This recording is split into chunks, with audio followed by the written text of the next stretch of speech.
Kumusta mga kamoto? May katanungan ba kayo tungkol sa plate status, follow-up sa inyong application, o may nais na i-report na concern o reklamo? Sa Motor Trade, mahalaga sa amin ang inyong feedback at kasiyahan.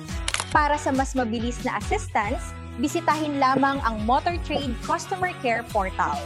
Maaari ninyong i-click ang link na makikita sa caption, scan ang QR code, o direktang pumunta sa aming website.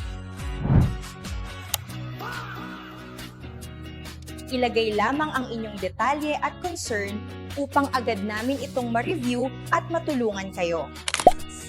Maaari din kayong tumawag sa mga contact numbers na nakikita ninyo sa inyong screen. Ang Motor Trade Stores ay bukas Lunes hanggang Linggo, 8:45 AM hanggang 5:30 PM, ngunit ang ilang probinsya ay hanggang Sabado lamang. Sa Motor Trade, pinahahalagahan namin ang inyong mga katanungan at suhestyon. Kaya huwag magdalawang isip na ipaalam sa amin ang inyong concern. Dahil sa Motor Trade, serbisyo ay maaasahan para sa bawat biyaheng sigurado. Basta motorcycle.